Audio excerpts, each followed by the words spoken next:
Hola. ¿Se escucha bien?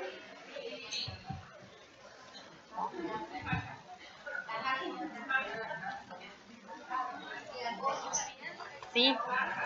Estoy buscando una lapicera, una virome. Bueno, bienvenidas, bienvenidos.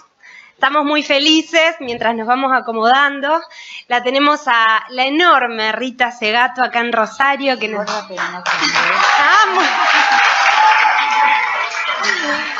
Enorme de corazón. Rita es como si fuese una rockstar para las feministas. Por eso estamos así. Y estamos muy felices también porque esta actividad es el puntapié inicial del 12º encuentro de la Red PAR. La Red PAR es Periodistas de Argentina en Red por una comunicación no sexista.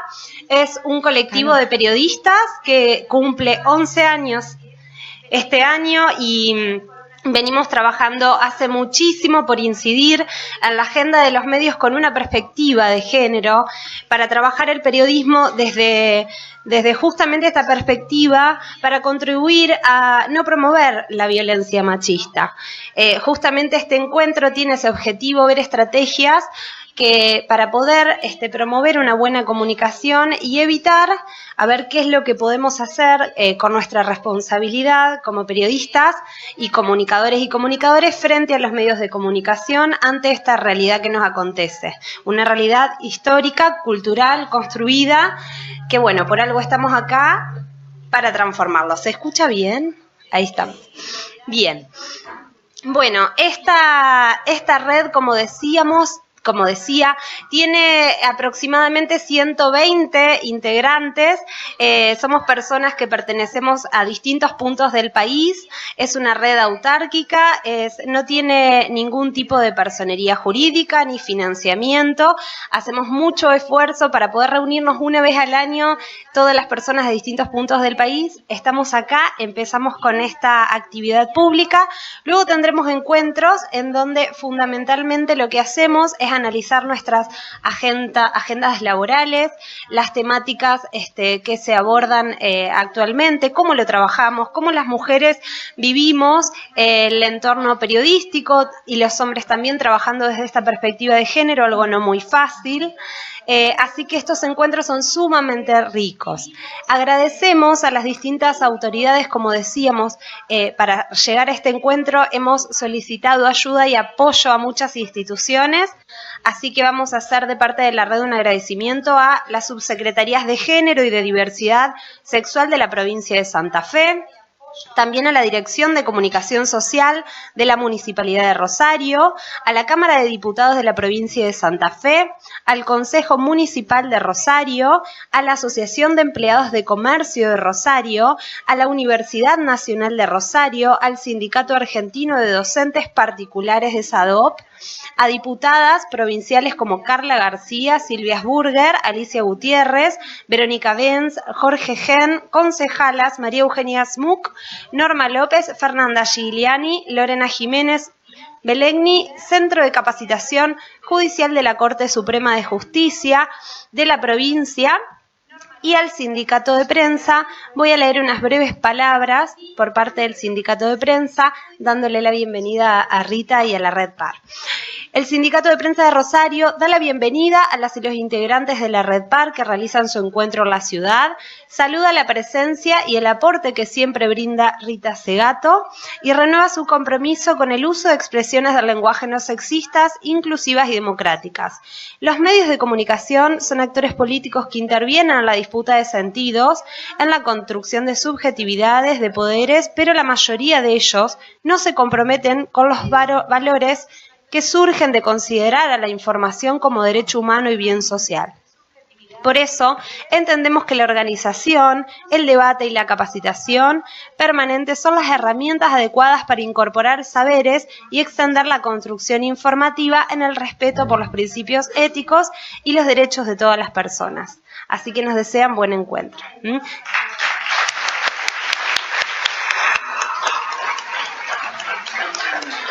Bueno, Y ahora nuestro mayor agradecimiento a Rita Segato por estar con nosotras en este momento. Rita Segato es una antropóloga feminista argentina, estuvo radicada durante más de 30 años en Brasil. Ella es una de las mentes más lúcidas para hablar de violencia de género en clave política realmente. Ella tiene algunos de sus libros, son Las estructuras elementales de la violencia, La nación y sus otros, La estructura en el cuerpo de las mujeres asesinadas en Ciudad Juárez, La guerra contra las mujeres, La crítica de la colonialidad en 8 ensayos, entre otros tantos textos hermosos que podemos disfrutar. Agradecemos a Rita y hoy la tenemos aquí para hablar justamente esto que decimos de el periodismo y el espejo de la reina mala, que tiene que ver con una frase que has comentado, en realidad una especie de metáfora que ha surgido en algunas de tus conferencias con respecto al periodismo. ¿Querés empezar contándonos un poco cómo surgió esta metáfora? Bueno, buenas tardes, buenas noches a todos. Muchas gracias por la buena recepción. Espero no decepcionarlos, ¿no? Porque hoy decepcionarlas... No, sí, siempre es posible. Sí, siempre es posible. Claro, todos somos iguales, o sea, todos somos vulnerables y tenemos nuestros altos y bajos. Claro que me gusta y me encanta hablar, conversar sobre lo que he pensado. La verdad es un gran privilegio para mí poder conversar con la gente sobre las cosas que se me han ocurrido, ¿no? A lo largo de un camino bastante largo sobre estos temas. Sí, la metáfora de la reina mala fue, primero se me ocurrió con relación al Brasil. Y pensando que ese país donde viví por mucho tiempo, que Brasil es un país sin espejo, o sea, un país que se percibe cordial, que se percibe alegre, que se percibe no violento, y es un gran error que se percibe como no racista, festivo. Esa tarjeta postal, de ahí sale la idea del espejo de la reina mala, esa tarjeta postal que Brasil ha diseñado, ha pintado para ofrecerle al mundo, y en un momento me doy cuenta de que la realidad contradice esa imagen, ¿no? Entonces empecé a decir que Brasil es un país sin espejo. Contradice, ¿por qué? Porque de las 50 ciudades más violentas del mundo, 21 son brasileras, porque es un país efectivamente racista, en fin, y ahora la última confirmación, lo que ha venido pasando, ¿no? En este periodo histórico tan triste allá. Entonces, primero dije, no hay espejo, es un país que se autorrepresenta de una manera que se distancia de su propia realidad. No es tan alegre, porque cuando uno escucha la música, la MPB, la música popular brasilera, se da cuenta que es profundamente triste. En fin, una serie de evidencias que contradicen la autoimagen, lo que el país piensa de sí mismo. Yo empecé a pensar sobre esa distorsión, ¿no? Entre lo que es un país y la manera en que se ve, que me parece que en el caso de Brasil la distorsión es máxima. Y después empiezo a decirle falta, ¿qué espejo es ese que no tiene, ¿no? Y ahí se me ocurre recordar aquel instrumento de la reina mala, ¿no? El espejo de la reina mala es un instrumento, una herramienta fundamental para la reina, para saber que no lo sabe aprovechar, ¿no? Pero que en los cuentos de hadas es un instrumento que está ahí siempre y nunca lo hemos visto, nunca habíamos pensado qué oferta, qué fórmula mítica es esa, que tiene un gran significado, si se lo sabe aprovechar. Entonces, pienso a forma, doy una conferencia en Córdoba, donde me refiero a esta cuestión del espejo de la reina mala y cómo es un instrumento que si se lo sabe aprovechar es importantísimo. Eso es la reflexión, ¿no? La reflexión, espejarse, mirarse y verse los defectos, ¿no? Que una sociedad necesita. Y después, más recientemente, empiezo a decir que la red Globo le roba el espejo al Brasil todos los días. Entonces eso lo traje para acá, para el periodismo de acá, porque claro, la televisión de acá es atroz, ¿no? Es bárbaro. Es que es algo tremendo. Tremendo. es terrible, ¿no? Barbariza a la gente, ¿no? Le insemina una vulgaridad, le inocula una vulgaridad. Es una pedagogía de la vulgaridad y de la crueldad también, como he dicho, ¿no? Entonces, los medios, ahí lo traemos, serían, ¿no? En el mejor de los casos, en caso de que sirvieran al propósito de la sociedad, como ese espejo de la reina mala, ¿no? Porque el medio ofrece una representación de cómo somos, ¿no? Y también muestra las metas de cómo deberíamos ser. Y eso, igual que en el caso de Brasil, la Globo le roba a la sociedad brasilera todos los días su espejito, en Argentina lo mismo, exactamente igual. Los procesos de los dos países, a pesar de sus diferencias, son muy similares, ¿no? Estamos en momentos históricos muy próximos, ¿no? Y también acá los medios hacen realizan esa distorsión diaria, ¿no? Enseñan a la gente a mentir y a mentirse a sí mismos, ¿no? Y a sí mismas. Es de ahí que sale esa idea, ¿no? Los medios deben ser un espejo de la reina mala. Ajá. O sea, dar una imagen y que permita la reflexión, ¿no? De la sociedad, y eso no está ocurriendo. Si teatralizamos un poco este ritual de mirarse frente al espejo y hablarse a uno mismo, ¿cómo tendrían que funcionar los medios para ser un buen espejo para las mujeres y los varones? Y ese es un debate. Primero debería haber un intenso debate, ¿no? Yo creo en los periodistas, creo en su trabajo y la importancia de su trabajo, pero ahí hay una tijera, ¿no? Está el trabajo de los editores, de las autoridades, los dueños de los medios, y no veo en momento alguno que exista ese debate al interior. Por ejemplo, con el tema del suicidio. El tema del suicidio nos permite pensar un poco más con relación a los medios y la violencia contra las mujeres. Porque el suicidio hace ya mucho tiempo que se entendió que era contagioso, o sea, se reproduce, se mimetizaba, o sea, había un caso espectacular de suicidio, como hubo en Japón hace algún tiempo, años, ¿no? Y esto se contagiaba y varios jóvenes iban atrás y repetían el acto. Lo mismo que está pasando con ciertas formas de feminicidio. Que son en realidad promovidas por la manera en que los medios divulgan, representan el feminicidio. Entonces en el suicidio hubo una conversación entre editores, la definición de una agenda, y se optó por ustedes lo deben saber mejor que yo, ¿no? Por una censura. O sea, por más espectacular que un suicidio sea, no vehicularlo en los medios. No creo que sea una buena solución, pero por lo menos hubo una deliberación y se decidió por una agenda. En el caso de la violencia contra las mujeres, debería también haber una deliberación, se debería repensar lo que pasó con el suicidio. ¿Por qué? Porque la sociedad necesita saber que el suicidio entre jóvenes es una de las principales causas de muerte y la sociedad no se entera. Entonces, una familia un día tiene un jovencito que se mata y le cae como una gran sorpresa y como una gran anomalía, cuando en realidad es una de las principales causas de muerte, que los medios no nos dejan saber para evitar mayores problemas.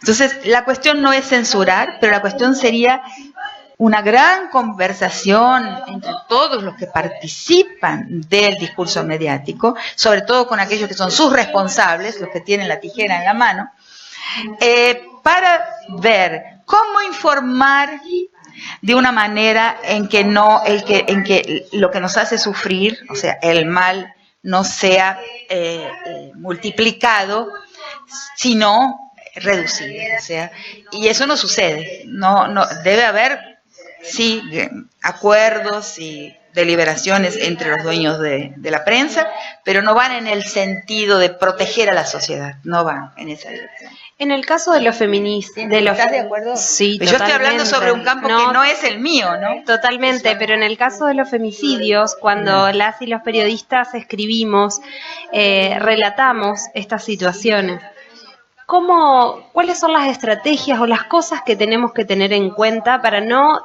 transformarnos en correas de transmisión de esta violencia machista.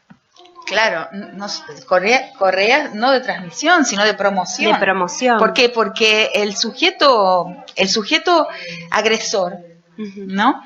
Se ve representado ahí en los medios como un sujeto potente. Esto ya lo he dicho inclusive en una entrevista sobre medios hace algún tiempo. La masculinidad es sinónimo, se construye a partir de un paradigma de potencia. Ser un sujeto masculino es ser un sujeto que tiene potencia. Esa es la base de la definición de la masculinidad. Varios tipos de potencia: la sexual, la bélica, la económica, la política, la moral del juez, del legislador. En fin, esa potencia es un valor máximo, ¿no?, para la subjetividad masculina. Entonces, cuando un violador, un asesino, se muestra ahí un antihéroe, o sea, una persona abominable que ha hecho un gran mal, que ha causado dolor, etc., pero un sujeto potente. Ahí hay una contradicción, ahí hay algo que puede ser trabajado mejor, porque lo que otros agresores van a emular es esa potencia que el lente mediático le otorga al agresor. ¿Se entiende? Uh-huh. Entonces, ahí hay que pensar cómo representar su crimen, o sea, informar a la sociedad de los crímenes que ocurren, pero sin fomentar la imagen de que el agresor es violento, es potente al realizar su acto criminal. O sea, mostrarlo como un ser débil, o sea, como un sujeto impotente, emasculado, disminuido, débil, y que por su debilidad debe realizar estos actos de violencia. Ahí se invierte. Uh-huh. Se invierte, pero nunca lo vi representado de esa forma, ¿no? De pobre diablo tuvo que matar para que alguien se enterara de que existe. O sea, claro.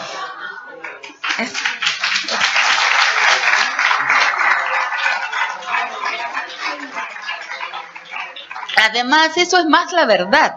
Eso es más verdadero. Porque el sujeto que parte para la violación, para el feminicidio, es un sujeto débil, ¿no?, que necesita probar algo. En mi comprensión, en mis análisis, es eso. Es un sujeto emasculado, o sea, de una vida precarizada de varias formas, de una u otra forma, que se ve en una situación de precariedad, frustración e impotencia, y necesita recurrir a la violencia para representarse como un sujeto fuerte. Entonces los medios deberían tener una reflexión mayor sobre qué crimen es este, qué lo origina, la frustración y la debilidad, la impotencia de los hombres en nuestra sociedad, sobre todo en nuestros días.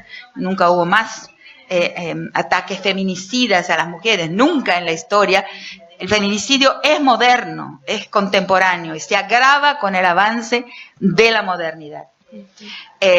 Y entonces quien lo perpetra es alguien que es lo único que le queda. La violencia es lo único que le queda para ser capaz de una autorrepresentación como un sujeto potente. Has hablado también en otras conferencias y en tus escritos sobre el varón criollo en estas situaciones. Eso me encanta, mi Ágata. Contanos. Eso lo disfruto bastante. Porque es, digamos, ¿qué es lo que tenemos en Argentina fundamentalmente? En toda América Latina, la criollización, la ladinización, la cholificación, en fin, la situación transicional de nuestros países, desde la vida en comunidad, en arraigo comunitario, en arraigo local, la transición hacia la vida urbana de masas, de la ciudadanía como un agregado de masa. El problema de la ciudadanía es una ficción, ¿no? Este carácter transicional que tienen nuestras sociedades latinoamericanas, todas ellas, está representada por este sujeto que es el sujeto fundador de las repúblicas, ¿no? De estas repúblicas que en realidad en las guerras de la independencia los sectores más los sectores más... les pido silencio porque estoy bastante cansada y a veces pierdo un poco el hilo. Además la edad. Entonces, este sujeto fundador de nuestras repúblicas, que estudiamos en el colegio como que inauguran una nueva fase histórica, y al ser grandes, por ejemplo, a mi edad ya me doy cuenta que es una mentira, un mito, el pensar que la guerra de la independencia y la fundación de las repúblicas es discontinua con el proceso, es una ruptura de continuidad en el proceso colonial. Porque hoy pienso que fue más el continuismo que la descontinuidad en las repúblicas. Los sectores ganadores que ganaron las batallas internas, los conflictos de proyecto internos en el proceso independentista y en la fundación de la república, los sectores más conservadores y continuistas con relación a la gestión colonial ganaron. Y fundaron esos estados que tenemos como una forma de, como una plataforma, como una estructura para heredar los bienes coloniales, para heredar los territorios coloniales, sus gentes y sus bienes. Entonces el continuismo colonial fue mucho, mucho mayor que la ruptura que nos enseñan en el colegio cuando aprendemos la guerra de la independencia.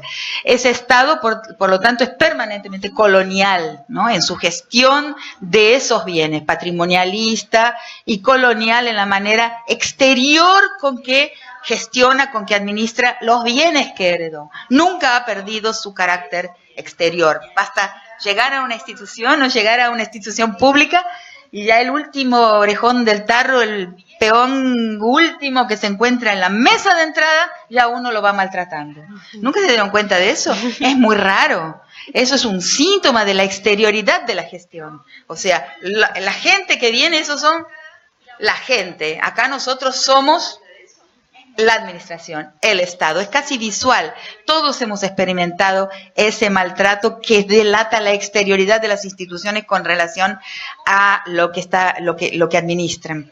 Entonces, ese aparato que se funda ahí, esos estados republicanos nuestros, que no tienen mucho que ver con la relación Estado-sociedad en los países que colonizaron el mundo, porque ahí el origen, el proceso de fundación del Estado es de otra forma. O sea, decimos Estado y pensamos que es lo mismo, ¿no?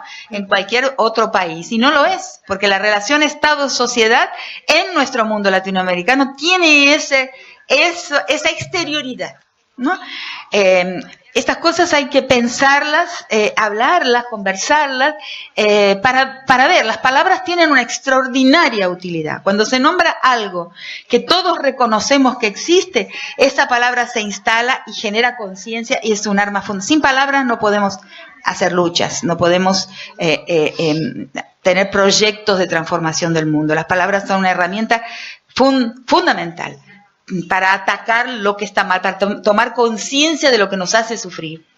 Entonces, esos sectores criollos, ¿no?, fundadores de nuestras repúblicas, son, eso es lo que digo siempre, y cuando lo digo veo las plateas, primero parece que les hubiera dado un golpe en la boca del estómago, la gente hace... ¡Oh! Piensa 3 minutos, 2 minutos. Y ahí veo volver y darme la razón. No sé si todo el mundo, pero una buena cantidad de gente, porque ese sujeto fundador de las repúblicas es racista, porque es tan profundamente inseguro. O sea, hacia adentro él juega en el time, se dice en portugués, en el equipo de los blancos.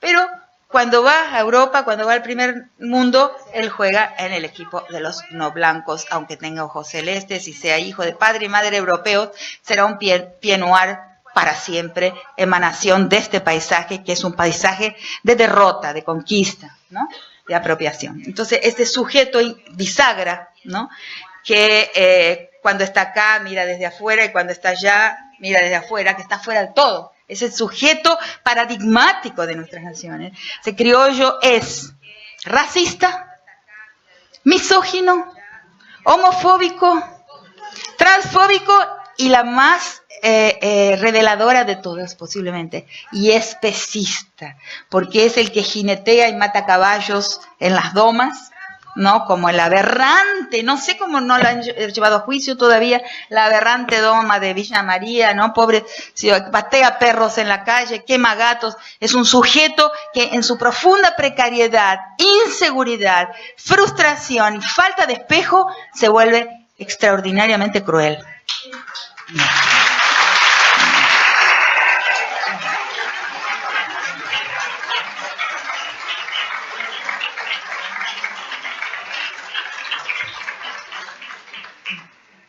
Y con respecto, Rita, a las masculinidades y la representación de las masculinidades y los medios de comunicación, pienso que las distintas organizaciones de mujeres durante años nos ha llevado un montón retrabajar la representación que se ha hecho de las mujeres en nuestra sociedad, por una cuestión de el rol que nos ha permitido esta sociedad cumplir o no. Y años después, las distintas organizaciones empezamos a replantearnos lo necesario que es cuestionarnos también cómo representamos a las masculinidades en los medios de comunicación. ¿Qué pensás en base a esto relacionado a lo que venimos hablando? ¿Cómo representar la masculinidad? No sé, yo he pensado mucho. Después de muchos años me di cuenta de que el libro Las estructuras elementales de la violencia es un libro sobre la masculinidad. No fue mi intención al escribir, no estaba hablando sobre el sujeto violador, pero en realidad es un libro sobre un análisis de la masculinidad y lo que vengo llamando ahora con más claridad, porque uno sigue pensando todo el tiempo, ¿no? El mandato de masculinidad. Y el mandato de masculinidad es lo que hay que desmontar.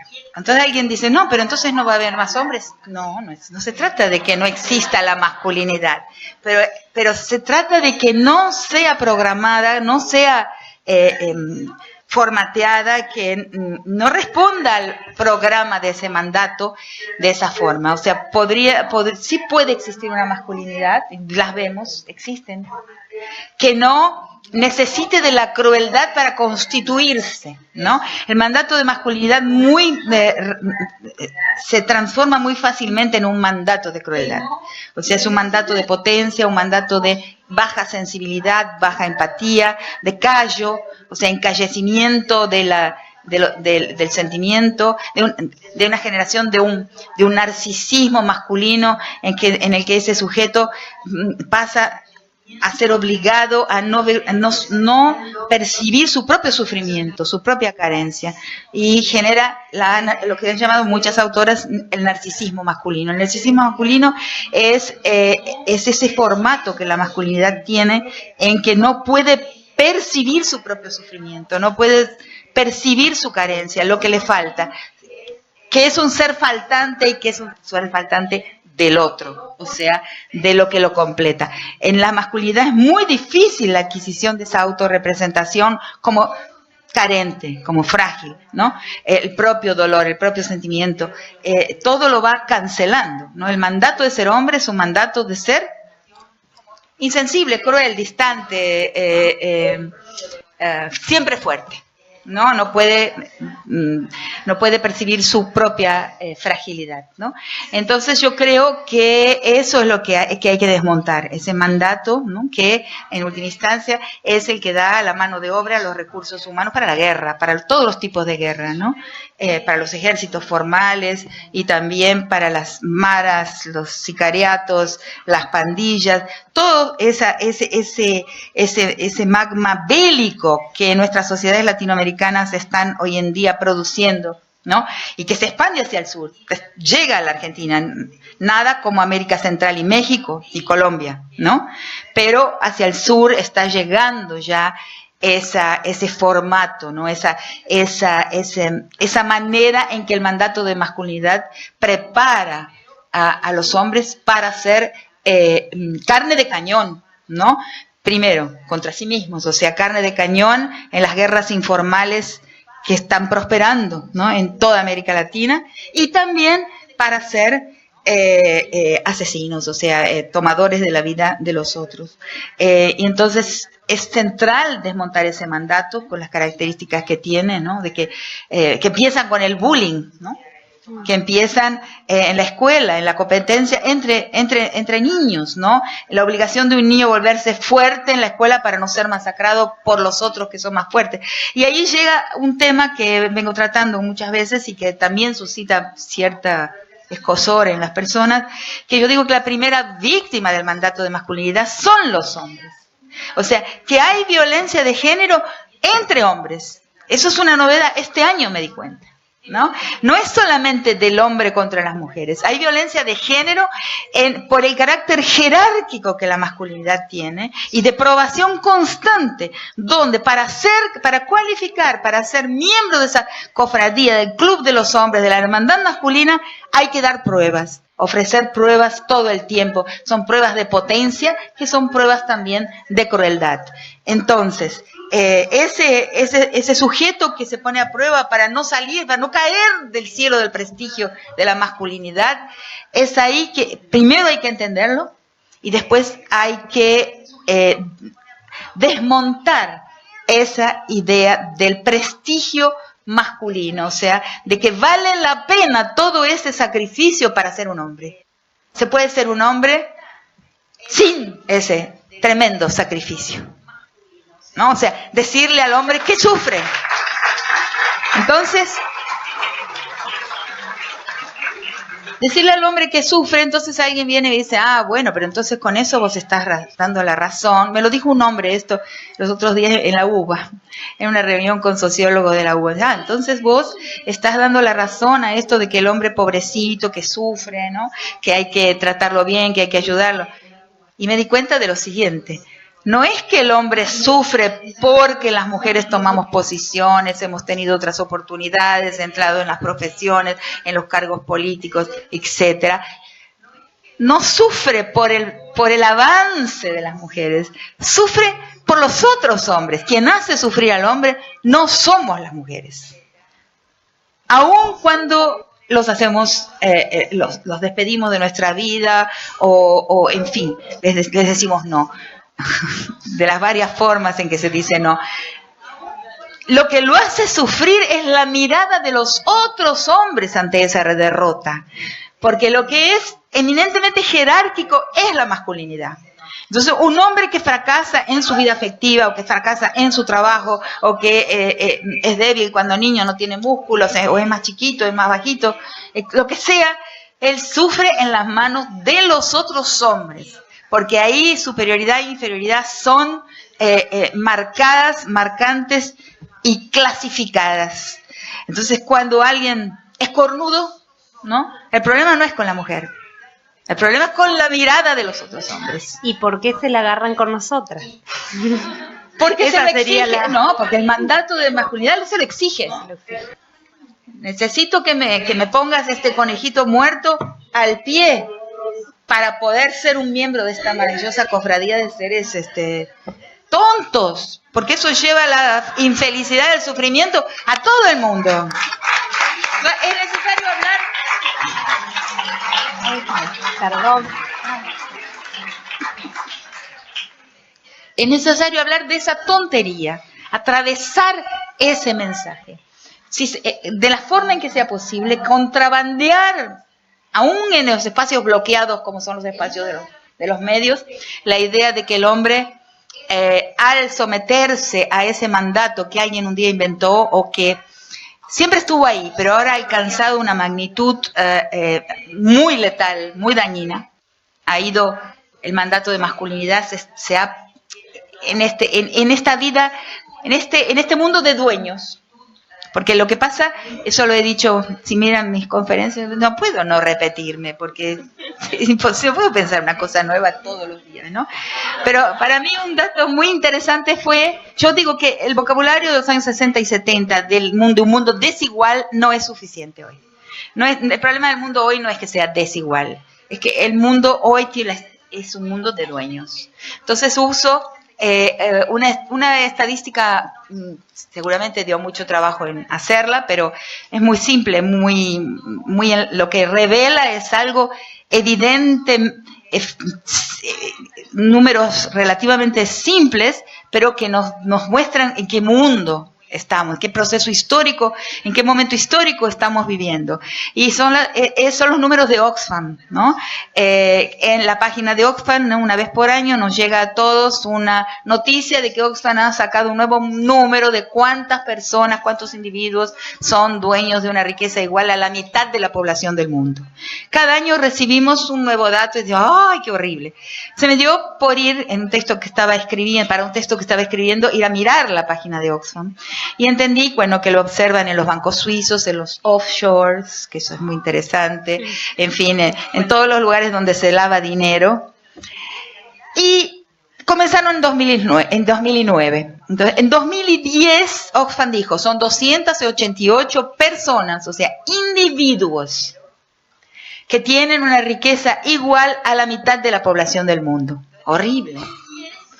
Al otro año dijo otra cosa, 16, 6 años después, 2016, hacia fin de año, eran 62. La velocidad es el dato más importante. Principios de este año son 8. No, sí, eso entonces, es una capacidad de compra, una riqueza tal, tiene una capacidad de compra de la vida y de la muerte de tal magnitud, ¿no? Esos sujetos y todo su entorno, deseos, ¿no? Y grandes administradores, tiene un poder de compra de tal magnitud que produce la falencia de las instituciones. No hay institución que pueda proteger a las personas y al mundo, a la Tierra, al planeta. No hay institución que pueda proteger de tal poder de compra como tienen 8 personajes cuyos nombres están ahí, entren en Oxfam. Entonces estamos en una época ya no de desigualdad, pero de dueñidad, en un mundo de dueños. Y yo considero de que ese mundo de dueños, los feminicidios, las agresiones de género, son un síntoma en nuestro continente, sobre todo, aunque existen en todo el mundo, pero en Europa con números menores los feminicidios, pero sí, en Inglaterra hay un feminicidio por semana aproximadamente. En Brasil hay 13 feminicidios por día. Claro, comparen también el bulto de la población. Una cuenta que siempre quiero hacer, pero nunca tengo tiempo, es qué país es más violento en términos de género, si Brasil o Argentina. Porque claro, allá son 200 millones de habitantes y son 13 feminicidios por día. En Argentina son 45 millones de habitantes y hay un feminicidio cada 18. Claro, hay que ver en esa nunca he hecho esa cuenta porque tengo que parar para pensar. Algunos la tendrán más fácil para hacer la cuenta. Claro, le voy a preguntar a mi amiga Natalia Quiroga, que es economista y feminista, que haga la cuenta. Pero digamos, son números muy altos y para mí eso es un síntoma, porque lo que se expresa en la crueldad, por ejemplo, el paradigma de Lucía, por ejemplo, secuestrada, torturada, etcétera, es el arbitrio de un dueño de dueños sobre un cuerpo, ¿no? En hombres que no son esos dueños, no son esos grandes dueños, en hombres a quienes esos grandes dueños les ha robado su parcela de dueñidad. Los ha colocado en una situación de precariedad extrema. No es que quiero justificar, pero como lo veo como un síntoma, porque para pensar la violencia de todos los campos de las ciencias sociales, de todos los campos de las humanidades, lo único que es necesario es ser capaz de pensar a la manera de las ciencias duras, a la manera de las ciencias de la materia, ¿no? Física, química, es la violencia. La violencia solo se puede entender bien si la miramos macro, si la miramos con distanciamiento, ¿no? Y vemos los grandes procesos, porque por eso mismo es posible decir que se trata de síntomas de una estructura que está ahí. Síntomas espontáneos, como esa estructura de dueños, como ese mundo marcado por la dueñedad, apropiado, en situación de falencia institucional, de descrédito del Estado, ¿no? Porque para que yo haya aceptado que mejor que matar yo a alguien que me perjudicó es entregarlo a las manos del Estado, yo tengo que confiar en el Estado. Y cada vez hay menos confianza en el Estado. Y cada vez las personas entran a título personal en diversos tipos de conflicto, porque la ley no tiene en sí un papel causal, no es causa de comportamientos. Ese es un error de percepción, es un error de fe. Tenemos fe en que la ley hace al mundo ser de una determinada manera, pero eso es falso. La ley, si no persuade y no disuade, no cambia comportamientos. Me disuade de que es mejor llamar a la policía que matar a mi vecino, porque yo confío en que la policía, que es un agente estatal, va a actuar de la manera correspondiente, porque tengo una fe estatal, tengo una fe cívica. Si mi fe cívica, mi fe estatal está en decadencia, está totalmente fragilizada, hay una anomia, se da una anomia y las personas pasan a actuar de otras maneras, como si el Estado no existiera. Y ese síntoma también está entre nosotros. Entonces, las cosas están relacionadas. Apropiarse de un cuerpo de mujer, masacrarlo, trucidarlo por medios sexuales que implican su muerte moral, la desmoralización de todos los tutores de ese cuerpo, o sea, y también la desmoralización de toda la sociedad, ¿no? Es un síntoma de una época de dueños, o sea, donde solo teniendo un control sobre alguna parcela de territorio yo existo, yo soy alguien. Se puede decir que estoy vivo. Entonces es necesario pensar, yo creo, con complejidad estos actos que estamos viendo ocurrir bajo nuestros ojos, como en su contexto histórico, No sé si... Sí. Me da pie, es que son tantas cosas. Te quiero seguir preguntando toda la vez. Con respecto a la violación, que en los medios de comunicación generalmente se toman como delitos sexuales, justamente, ¿cómo debemos hacer los medios para tomarlos como un acto moralizador, político, de disciplinamiento? ¿Cómo tenemos que hacer los medios para no caer en esa trampa? De mostrar la violación como un delito sexual aislado. No, claro, bueno, hay varias cosas, ¿no? Primero, la representación de que el violador es un psicópata y lo hace por una especie de placer perverso. Algunas violaciones pueden ser de esa forma. La mayor parte no lo es. Inclusive porque la mayor parte de las violaciones no son hechas por individuos solos, sino que son hechas en sociedad, o sea, en sociabilidad con otros hombres. Entonces no hay ahí un desvío, una anomalía de la estructura de personalidad individual. Sino hay algo, hay ahí una expresión, un enunciado que es social. Entonces, algunos serán psicópatas y los medios fomentan esa visión del agresor como un ser anómalo, atípico, enfermo, desviante, solitario. Y nunca nos dicen un dato fundamental, que él raramente está solo. Raramente está solo el agresor. En el caso de Micaela, yo estaba pensando esto y al final no fue una sola persona, fueron 2 hombres. El caso de Lucía fueron 2, en fin, y posiblemente todos los otros casos, estos de los feminicidios, del brote que hay en la Argentina de feminicidios, son sujetos en compañía. O sea, ahí hay un diálogo entre hombres. O sea, es lo que vengo diciendo hace mucho tiempo, ¿no? Que la violación es una interlocución entre pares. No solamente una interlocución con la víctima, no es solamente ese eje vertical de disciplinamiento y de castigo a la víctima y de apropiación de su tributo, lo que llamo tributo en el libro Las estructuras elementales de la violencia, ¿no? De hacer circular ese tributo de la posición femenina a la masculina para construir la posición masculina. Todo eso es lo que se da en el eje de la relación del agresor y su víctima. Pero por detrás de ese eje y en las sombras se encuentran sus interlocutores, sus pares, los otros hombres, ¿no? Su primo más fuerte, su compañero de colegio más fuerte, su pandilla, ¿sí? Que le exigen algo, a los cuales él va a ofrecer el espectáculo de su poder, de su potencia, mediante una víctima sacrificial. Y el problema es que esa estructura es una estructura mafiosa. La corporación masculina, ¿no?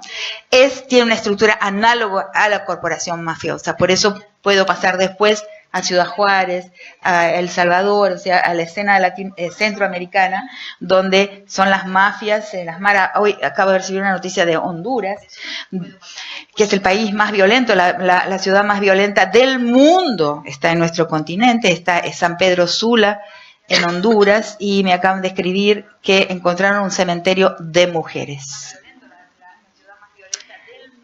Absolutamente espantoso, ¿no?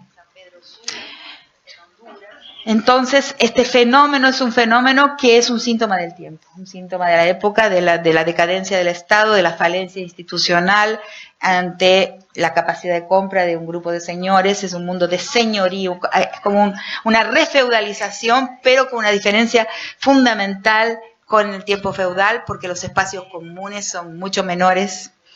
Lo que queda, donde queda, ¿no? La garra de esa dueñidad se cierne sobre esos espacios que son todavía comunes, en donde están todavía los pueblos indígenas, quilombolas en Brasil, o sea, están ocupados comunitariamente, es lo que queda de comunes en nuestro continente, pero parece que estamos en una época de señorío, nuevamente, señorío sobre la vida y sobre la muerte. Y eso se expresa muy claramente, se escribe en el cuerpo de las mujeres. Yo creo así, para las personas que trabajan con los medios. No se puede hacer las cosas bien sin dedicarse a entender en profundidad. No basta citar leyes, números, estadísticas, todo eso es secundario. Porque lo que necesitamos es saber pensar el fenómeno y no dar vueltas en círculos, ¿no? Tenemos una serie de fórmulas, de categorías que cuando llegan, inclusive no quisiera que mi propio pensamiento se transformara en eso, y de una manera medio inconsciente, medio intuitiva, hablo de una forma en que no pueda transformarse en un cliché, porque ahí se pierde todo. Vemos que han surgido a lo largo de los años varios clichés, ¿no? Varios nombrecitos que nos dan una cierta seguridad, un piso firme en el que plantamos los dos pies y empezamos a dar vuelta en círculos alrededor de esos nombrecitos. Por ejemplo, empoderamiento, crímenes de odio, ni pensamos más. Entonces, nos da una cierta seguridad, un piso firme donde caminar, pero también nos bloquean el poder seguir adelante reflexionando más y entendiendo mejor lo que pasa. ¿Qué es el poder? ¿Qué pasa cuando alguien se empodera? ¿Por qué esta palabra es tramposa? Porque poder es siempre sobre algo. O sea, el poder es como un sub y baja. Si alguien se empodera, alguien se desempodera. Yo creo que puede ser útil en algunas circunstancias para entendernos rápido, hablar de empoderamiento, pero no lo uso esta categoría, excepto cuando no tengo otra salida, porque no veo que es un camino. El empoderarse y desempoderar a los hombres no es en realidad un camino de la política femenina. La transversalización. La transversalización es un eufemismo para decir que existen temas centrales y temas transversales. Es una trampa también. Interesante porque es una técnica, una manera de analizar datos, pero mucho cuidado. Porque, ¿por qué no transversalizan la política? ¿Por qué no transversalizan la economía? Y quedamos con nuestro problema, que es el más central de todos, el problema de la violencia contra las mujeres, la violencia en los hogares, es la madre, el vivero, el semillero de todas las violencias. La asimetría entre el patriarca y su familia, el dueño de la familia, ¿no? Es la primera forma de todas las formas, de todas las otras formas, del edificio de todas las desigualdades. Es fundacional y estructurante para todas las otras formas de asimetría. Entonces, ¿por qué decir que es el centro, es el género lo que transversalizamos y el centro son la política, la economía? Una de las cosas que debemos insurgirnos contra, la gramática, nos debemos insurgir contra es la minorización del tema de las mujeres. ¿Por qué hemos aceptado esa minorización? Existen los temas del centro, ¿no? Política, economía, etcétera, como vengo diciendo, salud, educación, en fin, y temas de las minorías, o sea, que le interesa solamente a las mujeres. Eso hay que romperlo. Hasta que no rompamos eso, no veo tampoco que habrá salida para nuestro problema. Puede haber un tendal de mujeres muertas en la calle aquí cuando salimos llena de sangre y siempre lo empujaremos al campo de la intimidad. La libido, los feminicidios no son producto de la libido, del deseo. La libido existe ahí, pero está colocada en otro lugar, que es la parentela de los hombres. La libido está colocada en ser parte de una cofradía. Eso es lo más deseable. Ese cuerpo es una función de la reproducción de la masculinidad. Yo también puedo aplaudir. Vamos a habilitar a las millones de preguntas que seguramente querrán hacer. A Rita va a tener que ser una o dos, 3 como máximo. Disculpen. Pero bueno, ahí mi compañera Laura Charro va a alcanzarles el micrófono.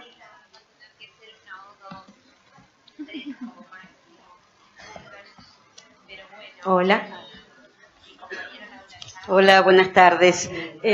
¿Cómo se aplica lo que decías respecto de las violaciones en cuanto a las violaciones intrafamiliares, sobre todo el abuso sexual infantil? Porque ahí se hace a solas y es una cantidad importante.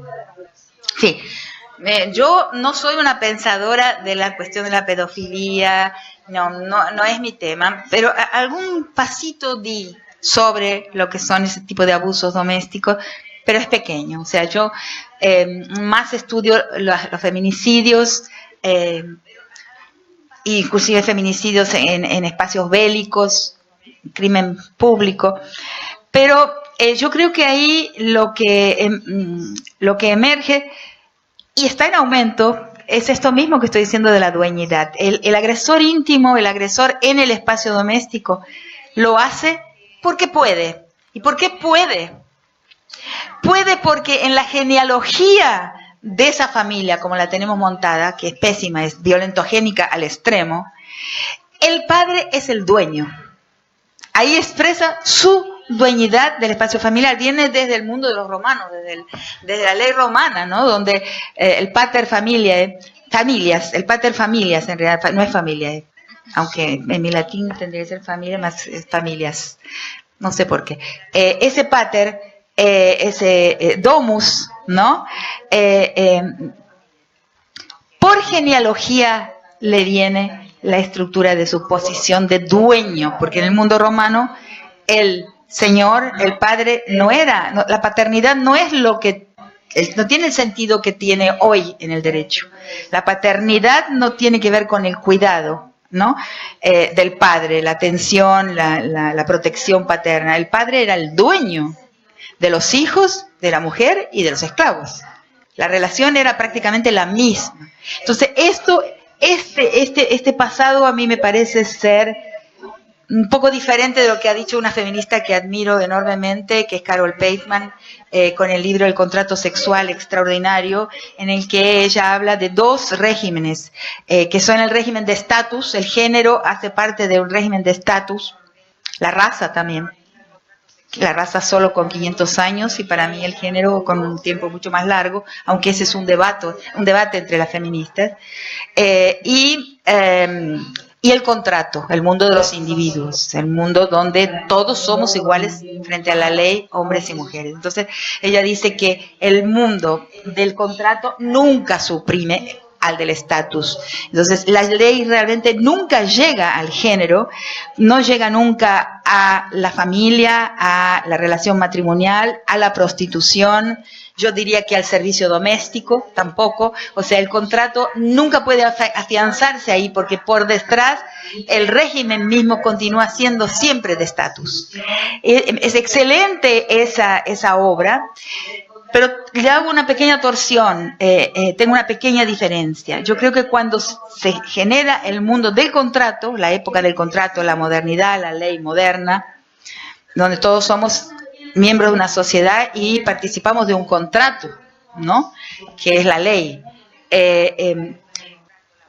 Lo que tiene el momento anterior del estatus, las relaciones de la costumbre y de las leyes pasadas, porque las que atravesó la sociedad, tiene una relación genealógica con el presente, en el sentido de que está por detrás de las leyes, está siempre fantasmáticamente por detrás, como un teatro de sombras, ¿no?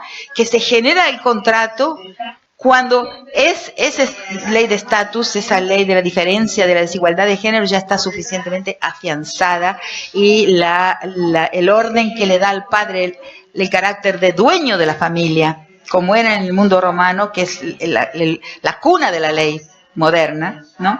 Permanece.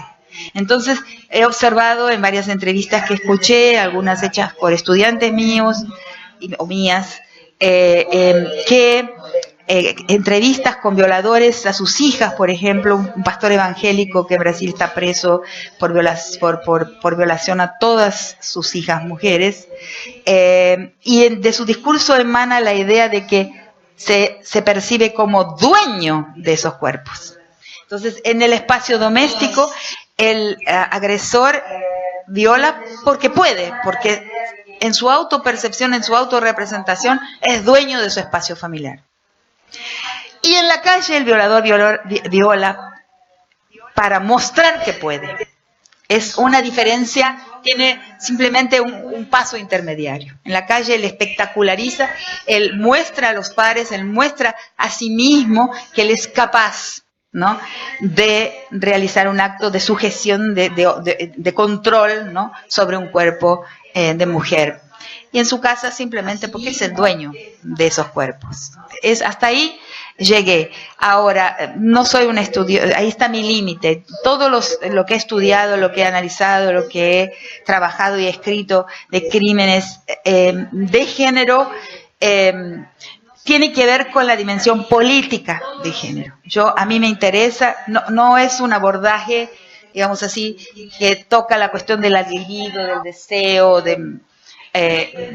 mi tema es el género como una primera política, como una política del poder que funda todas las otras formas de poder.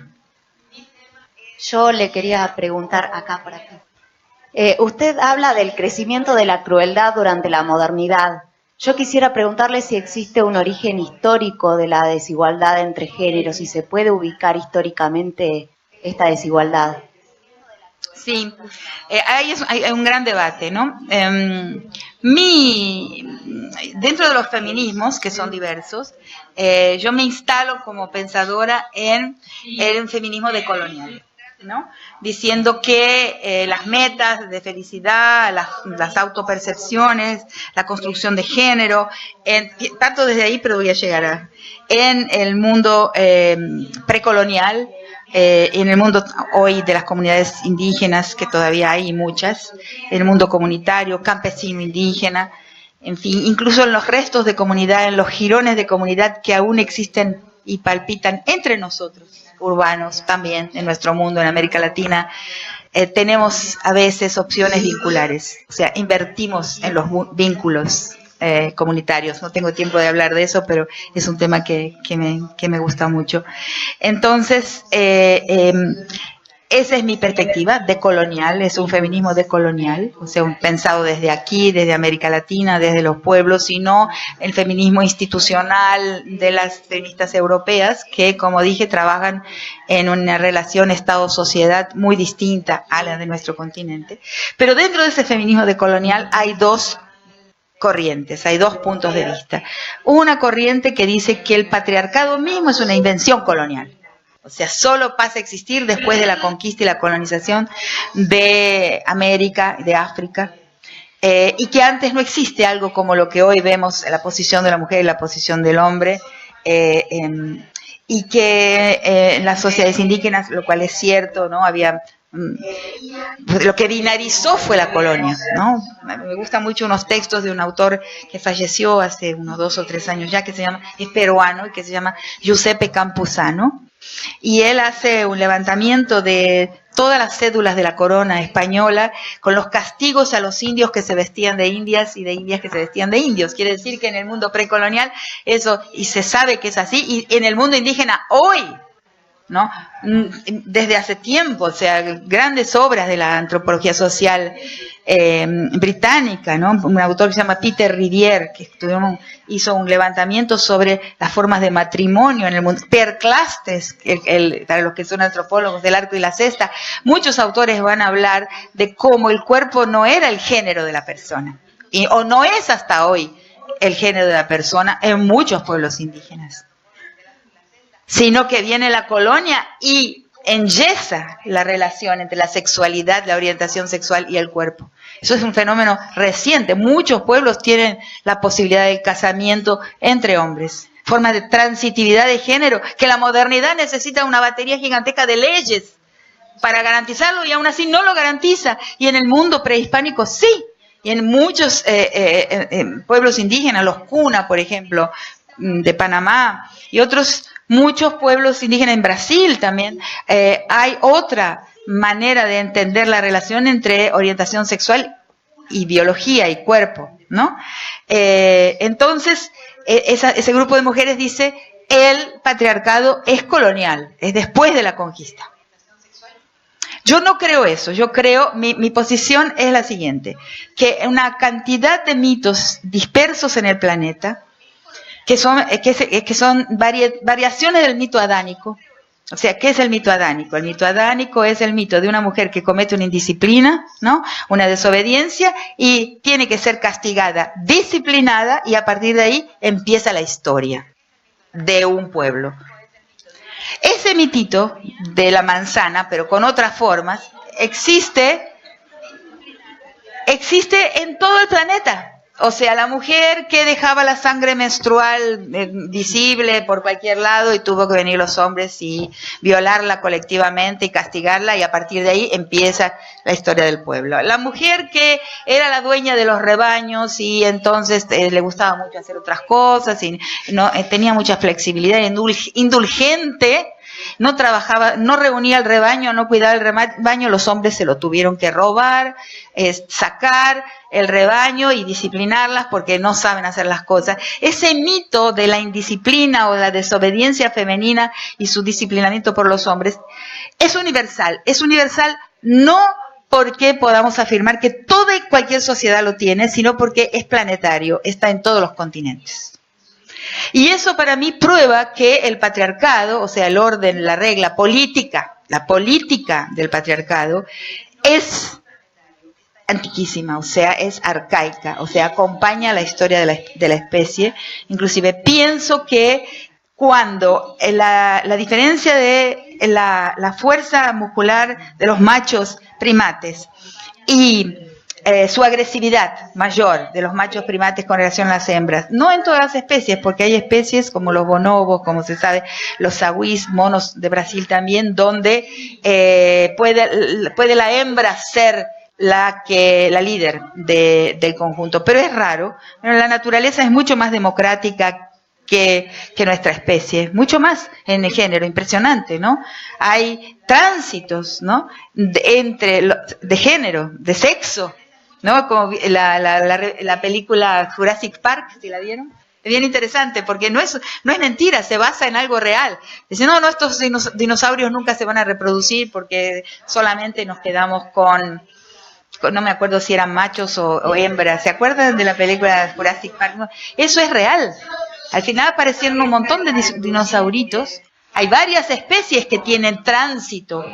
Por eso cuando dicen, es un comportamiento contra natura, es falso, totalmente falso. Es un argumento que no es bueno.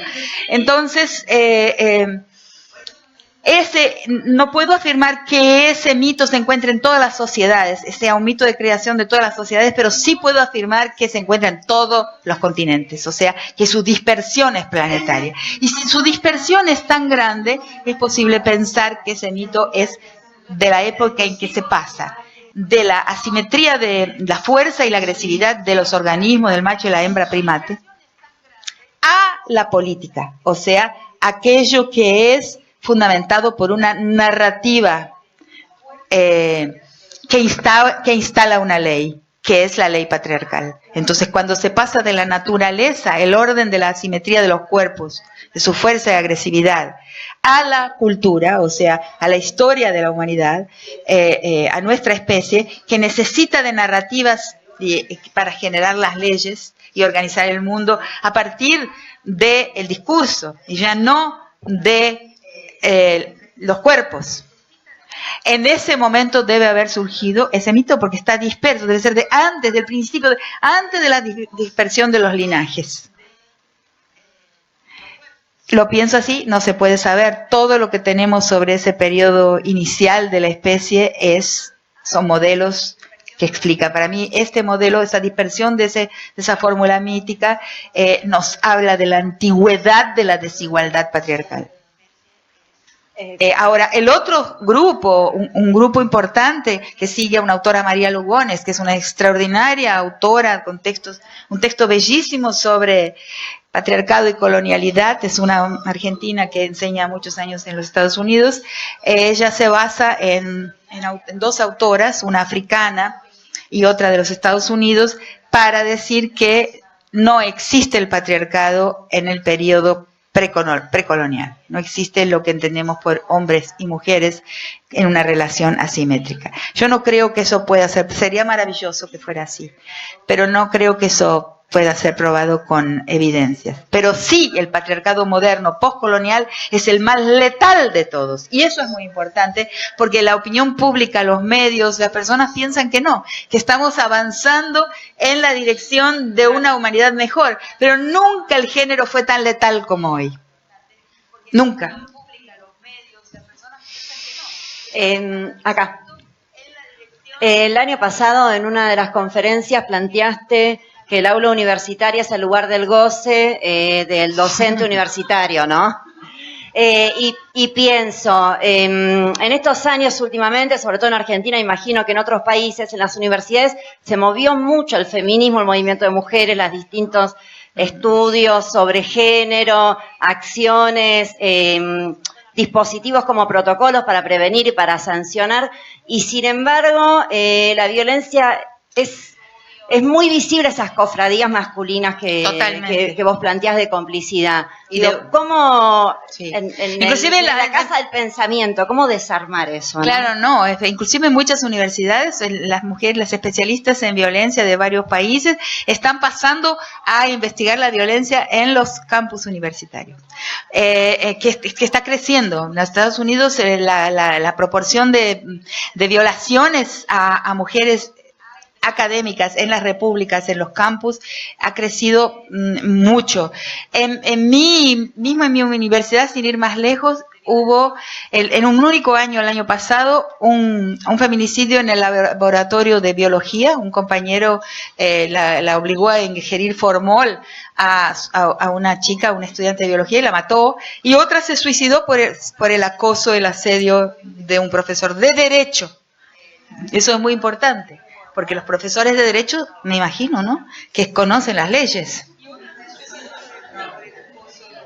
Y sin embargo, ella dejó una carta, tomó su coche, fue hasta una reserva ambiental, dejó una carta y dijo: este profesor me persiguió durante el tiempo en que fui estudiante y pensé que al recibirme, al formarme, había salido de su persecución, de su asedio, y encontré en el mercado de trabajo que también él me había cerrado las puertas.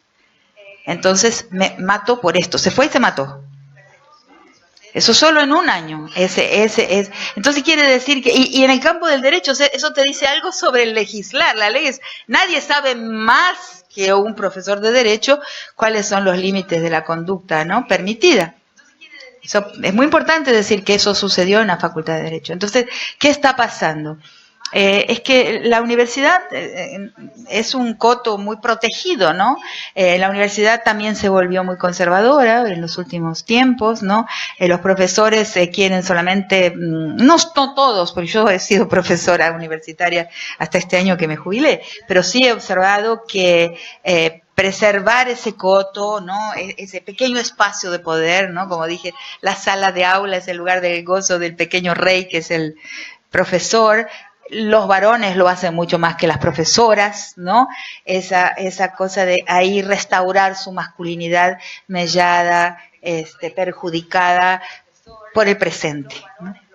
Yo siempre lo leo como, la agresión masculina y los pactos entre la cofradía masculina como un síntoma de debilidad. Y yo creo que ese mensaje es el que los medios deberían pasar, de emasculación, de impotencia, de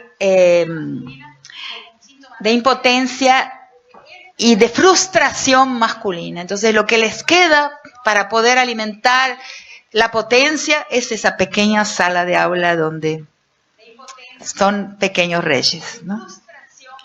Rita, a mí me gustaría preguntarte, recién dijiste que estudiaste y estudiás el impacto político de los femicidios en los juicios por lesa humanidad, en todo lo que se han hecho hasta ahora. Una de las cosas que la justicia le escapa es hacia los delitos sexuales en los campos de concentración. Sí. Muchas veces ni siquiera preguntan los propios querellantes algunas veces.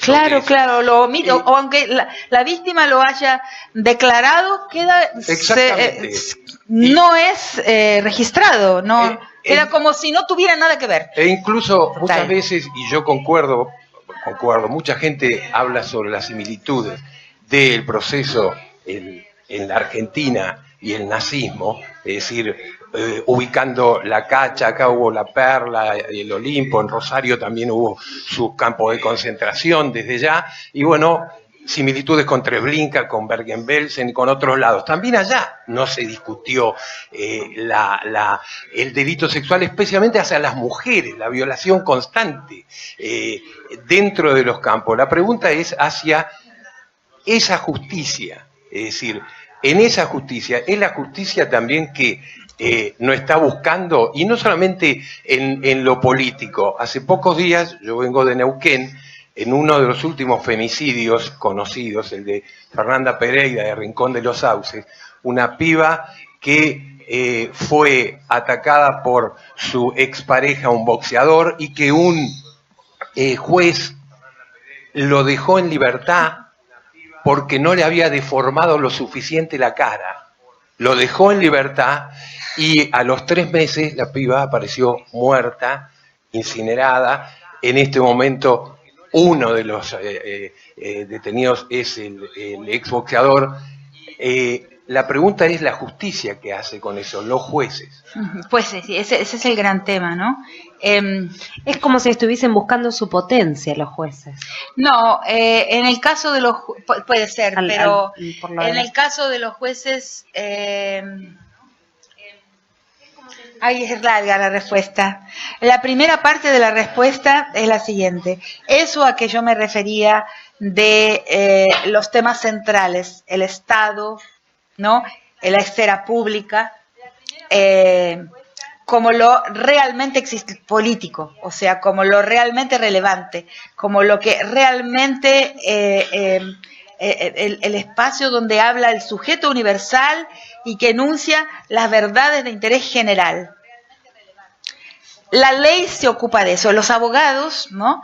Yo he tenido un debate, no sé si es un debate, me he dado una respuesta a Zaffaroni que me decepcionó profundamente, ¿no? Porque tuvimos una amistad por 29 años, pero no dio para continuar con esa amistad porque me di cuenta de que a pesar de toda su preparación, de toda su grandeza como intelectual, nos falló en algo central, que es llevar los crímenes de género a la vida pública. Entender que se trata de crímenes públicos, no de la libido de un macho alfa, como dice en su texto, que un macho alfa, una fantasía absurda, no tiene nada que ver con macho alfa, no tiene, al contrario, tiene que ver con macho zeta. Macho menos.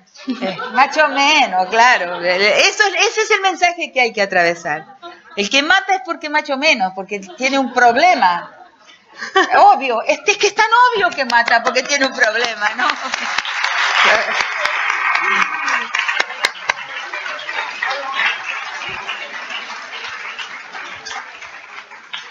Entonces, eso de que existe una esfera de lo universal, de interés general, etcétera, y los problemas de las minorías, por ejemplo, el problema de las mujeres, donde ahí el problema se transforma inmediatamente en nuestra grilla conceptual en un problema particular, de interés íntimo, de interés privado. O sea, inmediatamente se privatiza y se empuja al terreno de lo íntimo todo lo que nos pasa a las mujeres, aun cuando sea un asesinato. Entonces no puede entrar nunca al campo del derecho con los dos pies el problema de las mujeres. Y eso, entonces, y eso en primer lugar. No sé si se dan cuenta si estoy siendo capaz en este momento de explicarles la relación que existe entre la corta visión, la vista corta de los jueces y de la justicia con relación al problema de la violencia de género. Lo expresa perfectamente Zaffaroni en su escrito, porque él revela eso. Revela que, bueno, pero que estamos hablando de algo del campo de la intimidad. Por lo tanto, la ley no tiene que ver con eso. La ley es sobre las cosas públicas, sobre el campo de lo general. Y entonces las mujeres ahí, en ese pensamiento, no somos totalmente personas. Una parte de nosotros es persona, en los campos de concentración, ¿no? La sujeta política, actuante, que fue presa ahí, la insurgente, etcétera, pero la parte de su cuerpo, de su genitalia, no, eso está afuera del interés general de ese sujeto universal, es minorizado. Ese es un tema de su vida íntima. Si quieren juzgar, y eso pasó en algunos de los juicios, si quieren juzgar por la violación, lo tienen que hacer en otro tribunal, lo tienen que hacer en otro fuero. Pero tiene que ver con la grilla conceptual, con la separación entre el centro y la periferia de los temas minoritarios, nuestro tema como un tema de interés minoritario, solo las mujeres, bueno, el cuerpo, eso es de la intimidad, del deseo, la libido masculina, bueno, no sé, estamos hablando de una cosa seria, que es la política. Ese es un problema, hasta que nosotros no desmontemos ese gran binario que es centro y minoría, también no vamos a poder avanzar. Lo dije antes y ahora lo digo con más claridad, se entiende con más claridad lo que quiero decir. En el mundo precolonial, eso sí, no existía una esfera pública. En las comunidades, lo que existe es un espacio público, un espacio de la política, que es el espacio del trabajo de los hombres, una gran división del trabajo muy férrea, muy rígida. Los hombres en los parlamentos, entre casas, entre aldeas, después con el Estado Nacional, negociaciones y guerras.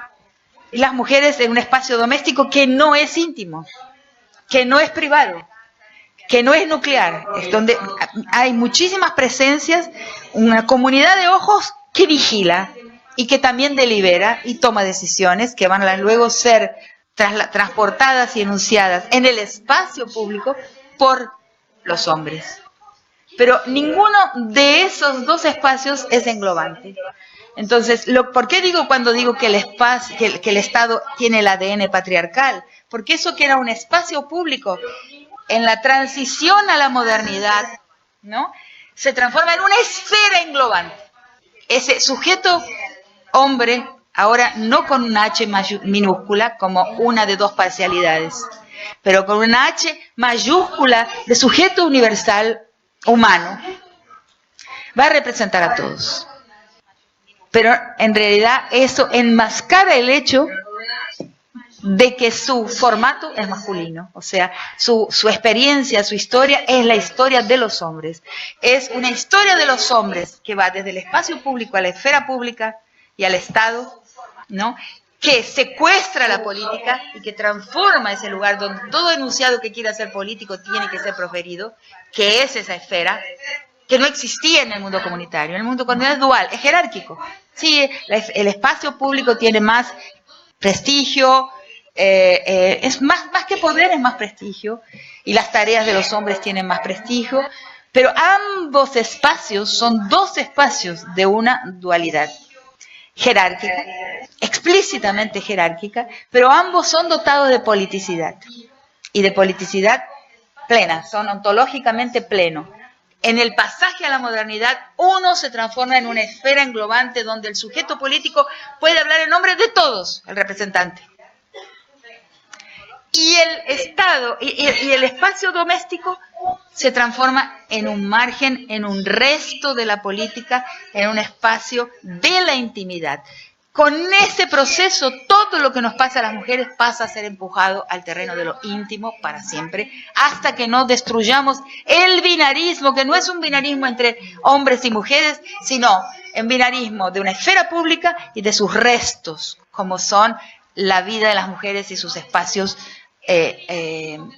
a los espacios a que la vida de las mujeres pertenece, que es el espacio del hogar nuclear, de la familia nuclearizada, las cuatro paredes. Ahí es que morimos, ahí es que las mujeres empezamos a morir, en esa soledad y en esa despolitización de nuestro espacio propio, que se ha clausurado. O sea, entonces eso tiene que ver, lo estoy diciendo de una manera muy compacta, muy sintética, pero la otra cosa es que los jueces son formados para pensar que existe una ciudadanía, y eso no existe.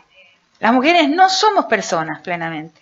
Es capaz que en algún momento encontremos, ya lo he encontrado en alguna vez, había 5 personas y 2 mujeres, como en la cuestión de los bolivianos. O sea, eso existe. O sea, no somos, en el imaginario colectivo arcaico, las mujeres no somos plenamente personas y no gozamos de una ciudadanía plena. Entonces, eso en la cabeza de los jueces es mortal para nosotras, es letal, porque él va a dar sentencias, va a considerar los casos en términos de una sociedad de iguales, de una sociedad de ciudadanos. Y no entiende que está enfrentando una relación de poder. Esos ciudadanos enfrentados ahí en esa escena de violencia son ciudadanos desiguales en términos de su poder. Y eso los jueces no pueden hacerlo entrar en la ecuación del derecho. Creo que esta es una explicación importante. Por lo tanto, es necesario entrar en el campo del derecho y hacer algunas modificaciones, que las estuve pensando, estuve inclusive conversando con la profesora, ¿cómo se llama? ¿Dónde estás? Uy, no veo nada. ¿Qué profe?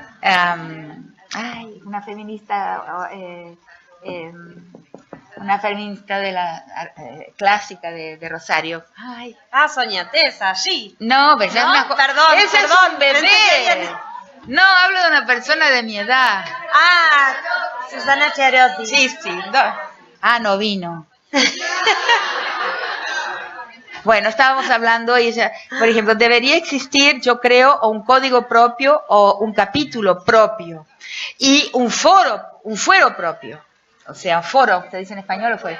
Un fuero propio, porque esa es la única manera en que podríamos hacerle entender a los operadores del derecho que existen peculiaridades con relación al campo del género, que tienen que ver con que el género es y nunca ha dejado de ser una relación asimétrica, ¿no?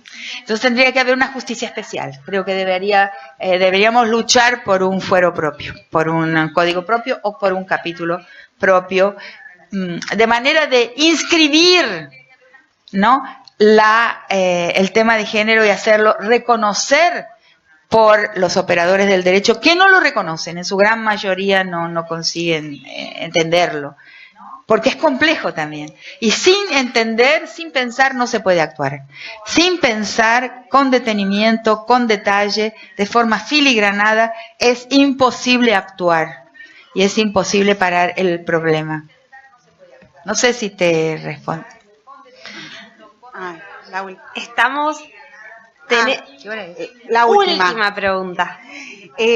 Buenas tardes. Quería saber Bien, cómo dos últimas preguntas. Sí. las marchas del Ni Una Menos y cómo se han replicado en muchos países del mundo y cómo lo pensás. No, yo soy absolutamente a favor. Hay gente que viene a decir o intenta decir que después de las marchas se dio la violencia. Eso es absurdo.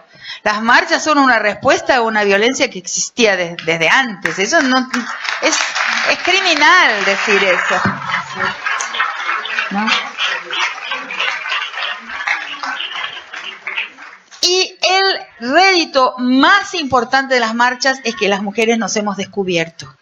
O sea, en nuestra pluralidad, en nuestros diferentes puntos de vista, en nuestros diferentes partidos políticos, en nuestras diferentes simpatías políticas, edades y todo, las mujeres nos hemos visto. O sea, el vínculo entre las mujeres que las marchas generaron es para mí el principal rédito de las marchas hasta este momento. Y no es poco, no es un poco rédito, no es un pequeño rédito. Claro, las mujeres nos hemos encontrado entre nosotras. Claro.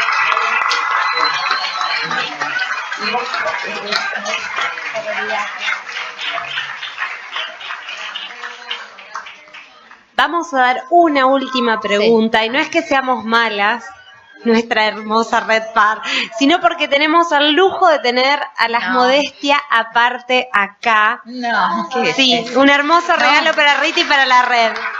Así Me que pone vamos... una responsabilidad muy grande. Yo también estoy pensando y estoy rompiéndome la cabeza para ver cómo salimos. Porque yo creo, ¿por qué? Porque si salimos de esta situación en el campo de género, salimos de este momento histórico por completo. O sea, mi intuición es esa, tendría que parar para escribirlo, redactarlo, pensarlo, argumentarlo, pero tengo la situación de que, tengo la impresión de que si salimos del impasse de género, salimos de todos los impases, salimos de la trampa política en que nos encontramos en este momento. Rita, la última, y no te molestamos más.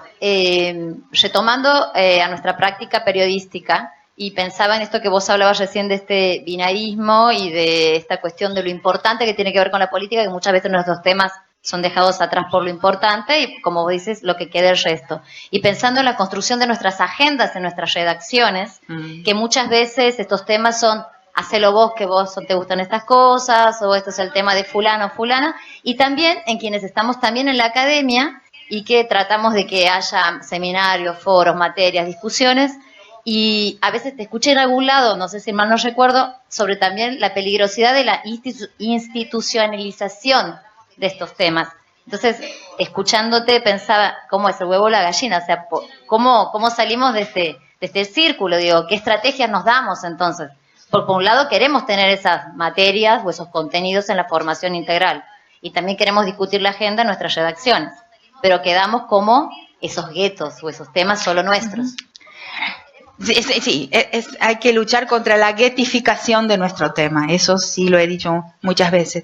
No podemos permitir nosotras mismas guetificarnos, o sea, es un tema que le compete a toda la sociedad. Ahora, fíjate vos qué curioso que la entrevista que me popularizó de forma más definitiva, me la hizo un hombre.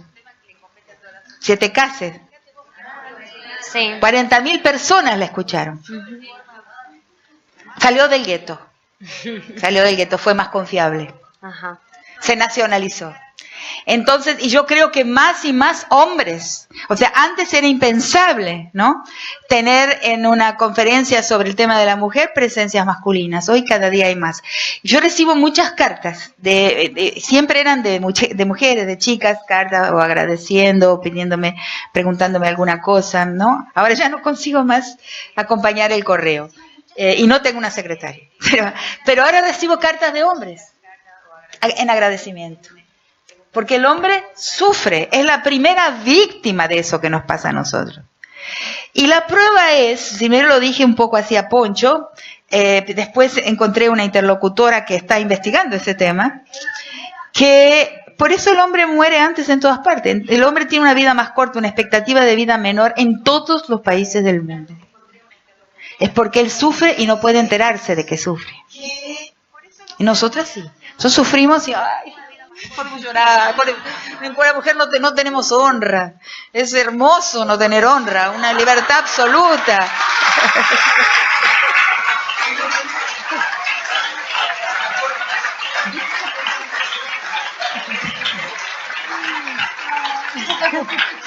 Bueno, por lo menos se rieron un poquito, ¿no? Y además el hombre no tiene humor, tiene un humor.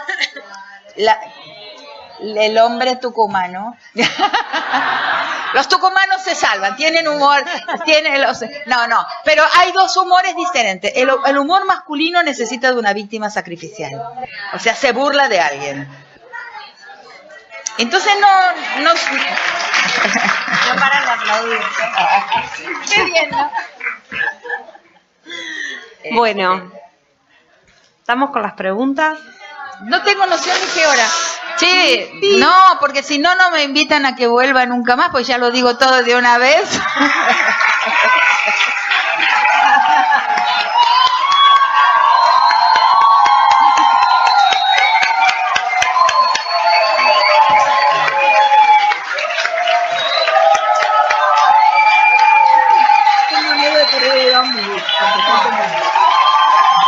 Bueno, y con este recibimiento hermoso. Bueno, qué alegría. No terminan.